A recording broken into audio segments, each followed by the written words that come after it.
கிறிஸ்துவுக்குள் மிகவும் பிரியமானவர்களே, இயேசு கிறிஸ்துவின் நாமத்தில் உங்கள் யாவரையும் அன்போடு கூட நான் வாழ்த்துகிறேன். இந்த நாளிலும் தேவன் நம்மோடு கூட இடைப்படுகின்ற ஒரு வார்த்தை, சங்கீதம் 84 அதிகாரம் 5 உம்மிலே பலன் கொள்ளுகிற மனுஷனும் தங்கள் இருதயங்களில் செவ்வையான வழிகளை கொண்டிருக்கிறவர்களும் பாக்கியவான்கள். ஆம், இந்த வார்த்தையின் மூலம் தேவன் இன்றைக்கு நம்ம ஒவ்வொருவரோடும் கூட இடைப்பட விரும்புகிறார்.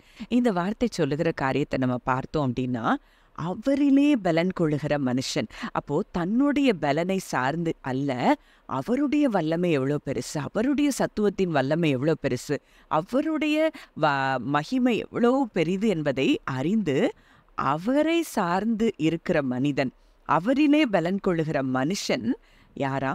பாக்கியவான். தங்கள் இருதயங்களில் செவ்வையான வழிகளை கொண்டிருக்கிறவர்கள். 2 காரியங்கள் இங்கே சொல்லப்பட்டிருக்கிறத நம்ம பார்க்கிறோம். அவரிலே பலன் கொள்ளுகிறவனும் தங்கள் இருதயங்களில் செவ்வையான வழிகளை கொண்டிருக்கிறவர்களும் பாக்கியவான்கள். அப்படி இருக்கிறவங்களுக்கு அடுத்ததா ஒரு ஆசீர்வாதம் சொல்லப்பட்டிருக்குது. அழுகையின் பள்ளத்தாக்கை உருவ நடந்து அதை நீரூற்றாக்கி கொள்ளுகிறார்கள், மழையும் குளங்களை நிரப்பும். அப்போ இன்றைக்கு அப்படிப்பட்ட அவரில் பலன் கொள்ளுகிற மனுஷருக்கு என்ன நடக்குமா? அழுகையின் பள்ளத்தாக்கு இருந்தா கூட அதை அவங்க நீரூற்றாக்கி கொள்ளுவாங்களா? அது அவங்களுக்கு நன்மைகளாய் முடியும் அப்படிங்கிறத இந்த வார்த்தை சொல்லுகிறத பார்க்கிறோம். மழையும் குளங்களை நிரப்பும். எந்த இடத்துலலாம் ட்ரையா நம்ம வாழ்க்கையில ஃபீல் பண்றோமோ, அவரிலே பலன் கொள்ளுகிற மனுஷனுக்கு அங்கே என்ன உண்டாகும்? அங்க ஆசீர்வாதம் உண்டாகும் என்று சொல்லி இந்த வார்த்தை சொல்லுகிறத பார்க்கிறோம். அப்படிப்பட்டவங்க எப்படி இருப்பாங்களா? அவர்கள் பலத்தின் மேல் பலம் அடைந்து சீயோனிலே தேவ சந்நிதியில் வந்து காணப்படுவார்கள். அப்போ அப்படிப்பட்ட மனிதர்களுக்கு வரக்கூடிய எந்த சேலஞ்சஸா இருந்தாலும் அவங்க தேவனிலே பலன் கொண்டு அந்த விசுவாசத்துல நின்று அவர்கள் ஜெயிக்க அவர்களுக்கு தேவன் மேல இருக்கிற விசுவாசமும் நம்பிக்கையும் அதிகரித்து அவரோடு கூட ஒன்று இணைக்கப்பட்ட ஒரு வாழ்க்கையை வாழ்வார்கள் என்பதுதான் இந்த வசனம் சொல்லுகிறத நம்ம பார்க்கிறோம். அப்ப இன்றைக்கு நம்ம யாரை சார்ந்திருக்கிறோம்? நம்முடைய வாழ்க்கையில நம்முடைய சூழ்நிலைகளை பார்த்து நம்ம பயந்து கொண்டு இருக்கிறோமா? இல்ல நான் இதை செய்யணும், இதை நான் இப்படி செஞ்சா இது வரும் அப்படின்னு சொல்லி நம்முடைய சுய முயற்சிகள்ல நிறைய காரியங்களை யோசித்து தோற்று போய் கொண்டிருக்கிறோமா? இன்றைக்கு தேவன் நம்மோடு கூட இடைப்படுகின்ற ஒரு வார்த்தை, என்னிலே பலன்கொள் என்று சொல்லி தேவன் நம்மோடு கூட இடைப்படுகிறார். அப்போ இந்த காரியத்தை குறித்து நம்ம பார்க்கணும் அப்படின்னா, 1 சாமுவேல் 30 அதிகாரத்துல அங்கே ஒரு சம்பவம் சொல்லப்பட்டிருக்கிறது. அங்கே சிக்லாகுக்கு தாவீதும் அவன் மனுஷரும் வந்து சேருகிறதற்கு முன்பாகவே அவருடைய ஸ்திரீகள், சிறியவர்கள், பெரியவர்கள் எல்லாரையும் சிறைப்பிடித்து அங்க என்ன செஞ்சிட்டாங்க? அமலேக்கியர் ஒருத்தரையும் கொன்று போடாம அவங்க எல்லாரையும் பிடிச்சிட்டு போயிட்டாங்க.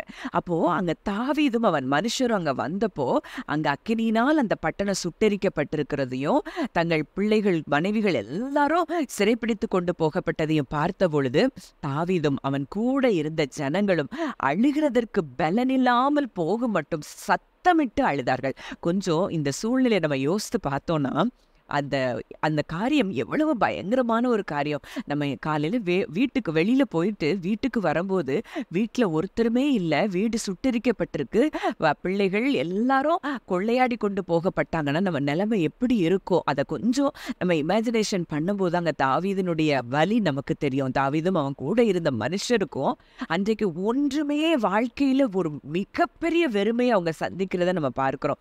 அப்போ அப்படிப்பட்ட சூழ்நிலையில அங்க என்ன தாவீது செய்தார் என்பதை தான் நம்ம பார்க்கணும். அங்க 6வது வசனம் 1 சாமுவேல் 30:6 சொல்லப்பட்டிருக்கு, தாவீது மிகவும் நெருக்கப்பட்டான். சகல ஜனங்களும் தங்கள் குமாரர் குமாரத்திகளின் நிமித்தம் மனக்கிலேசமானதினால் அவனை கல்லெறிய வேண்டும் என்று சொல்லிக் கொண்டார்கள். தாவீது தன் தேவனாகிய கர்த்தருக்குள்ளே தன்னை திடப்படுத்தி கொண்டான். அப்போ அங்க தாவீது செய்த ஒரு காரியம், தேவனுக்குள்ள தன்னை என்ன செய்யறாரு? பலப்படுத்திக்கிடுறாரு.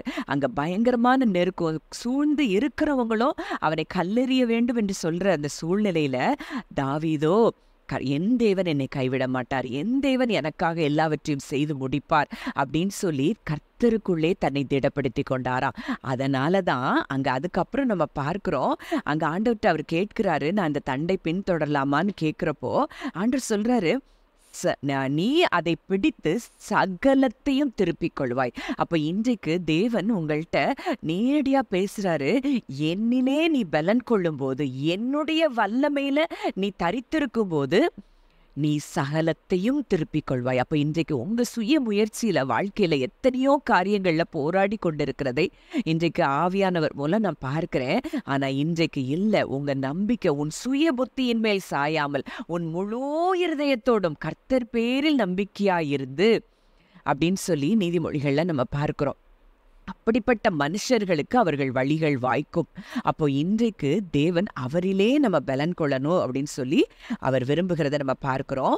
அங்க அழுகையின் பள்ளத்தாக்கை உருவ நடந்து நீரூற்றாக்கி கொண்டது போல இங்க தாவீதும் அவன் கூட இருந்தவங்களும் அத்தனையும் அவங்க இழந்த எல்லாத்தையும் திரும்ப பெற்றுக்கொண்டது மாத்திரம் அல்லாமல் அங்க மிகப்பெரிய கொள்ளையையும் அவர்கள் கொள்கிறத நம்ம பார்க்கிறோம். அவங்க இழந்ததை அந்த நொடி பொழுது அவங்க மிகப்பெரிய துக்கத்துக்குள்ள போனாங்க.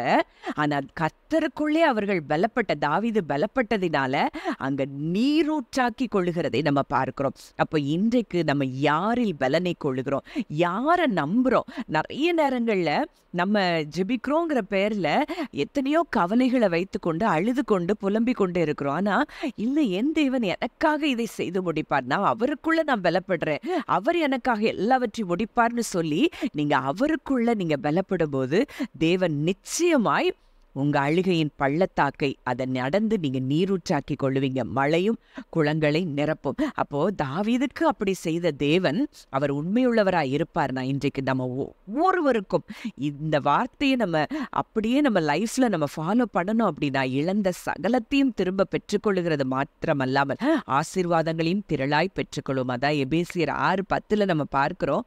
கடைசியாக என் சகோதரரே, கர்த்தரிலும் அவருடைய சத்துவத்தின் வல்லமையிலும் பலப்படுங்கள்.